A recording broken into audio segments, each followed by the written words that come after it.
unsheltered. Talk about the choice of words, the description. Do you think it matters? It definitely matters. How we talk about the problem, how we talk about people matters. So what I have learned from folks who are living the experience, they do not like the term homeless, because, home is actually what you make of it, right? So this is people's new homes. It's their new temporary homes. So they're not necessarily homeless. They either are unsheltered or unhoused. What has caused this latest surge in numbers of people who are unhoused? Not being able to afford to live here. So we have a high rate of living, which includes very high rents. So the high rents, which have like doubled or tripled in some cases, people cannot afford to live here anymore. We need more renter protection. We need eviction defense. A lot of people have been evicted, from their apartments. They didn't have the proper legal resources or representation to fight it. So they're on the streets. My representatives need to pay attention to this part. Economic, social, and housing barriers in order to be able to address the homelessness crisis. Can you talk more about the racial disparities when it comes to people who are not housed? So in the Bay Area, particularly Oakland, over 70% of the unhoused population is African American. What is the population overall of Oakland? Overall Oakland, we are 28%. So we're very low numbers as far as the Oakland is a quarter African American, yes, but 3/4 of the unhoused population. Yes. And the numbers of African Americans in Oakland has, we've seen a sharp decline due to displacement, due to gentrification. So either folks are pushed out or they're pushed onto the street. So it speaks to these discriminatory, practices and policies in housing, such as renter protection, such as a decades-old history of redlining, black folks not being able to get, housing loans, being pushed out from certain neighborhoods, and this influx, of the STEM, and these really high wage jobs, but not enough, lower wage jobs, and also not. When you say influx of STEM, you mean science, technology. Yes.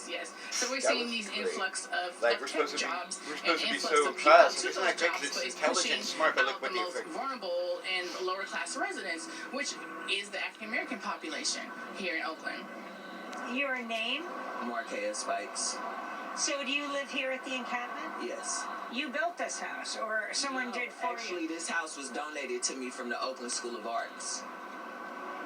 Has it made a difference? Yes, it has. It's actually a real house that was actually formed by some kids.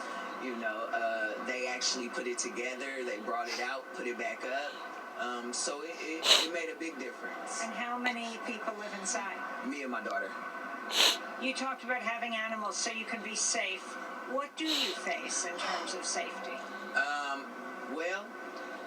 From just being outside, period, since I'm a female by myself, I'm facing being raped, I'm facing being assaulted, I'm facing harassment from the police department by itself, I'm facing harassment from Home Depot just because I'm here and I'm unhoused. How do you feel about homeless shelters? It's a good question. To an extent, they're okay for a temporary situation, but right now, with the way everything is going, all it is pushing people from one shelter to another shelter. It's called shelter hopping, which is not a good thing. I think if a shelter is in place and supposed to help you with housing, that's what they need to do while you're there, so other people can come in and get the same help. Certain shelters are picking and choosing who they want to help and how they want to help. Exactly. That's what I'm going through with all the fucking Social Security offices. Everyone calls me Nita B. I'm the founder and lead organizer of the Village and Feed the People. Also a co-founder and member of the Homeless Advocacy Working Group and the Bay Area Landless Peoples Alliance and Housing and Dignity Project. Talk about city housing policy. We're in a state of emergency here in Oakland. We are in a state of emergency, and a shelter crisis declaration has been declared in 2016. We just got the declaration reinstated this past Tuesday. what the declaration states is that it admits that there is not enough housing, whether not enough units or not enough affordable units to house everyone. And the state of Open up public lands, the then. state of emergency, which was put in place in February of this year, kind of continues that narrative that there not only is there not enough housing, but because there's not enough housing for folks to have access to, there is a state of emergency and homelessness that's happening, and it's happening across the country. You know, I think California might be the epicenter of it, but it's happening across the country. What do you think is the solution right now? It's The being ultimate highlighted solution in is building California. deeply It's like, affordable housing, no one, right? take a Who is look being- around other so if you places. look It's at just the because city goals California is and being numbers, targeted right now, between basically, right? In every the way. next Right, 4 California years, being targeted there's because of the more than administration. 50,000 market I'm rate still and above recording. market rate units that are scheduled or approved to be built. There are But we have a huge 1,000 economy. affordable Capitalism. units, which is It's greed. dealing with the average, the median market rate price is $79,000, right? Affordable or deeply affordable units, which is going to be for no income, low income, and working class folks, 200 units.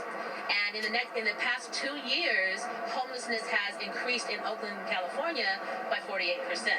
So 48%. housing is not pipeline is not to scale to the crisis.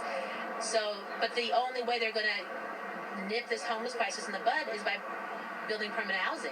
That's the first thing. And then the second thing is to stop trying to control the crisis so much. Yeah. Release some public lands where people can be. Thank you. And provide them with basic sanitation services, water, sanitation, porta potties. And then depending on the needs of each encampment is totally different. Like, How many encampments would you estimate are in Oakland? at least 90. At least. 90. 90. Made up of how many people? It depends. Some encampments are as big as 6, and some are like 100, more than 100, like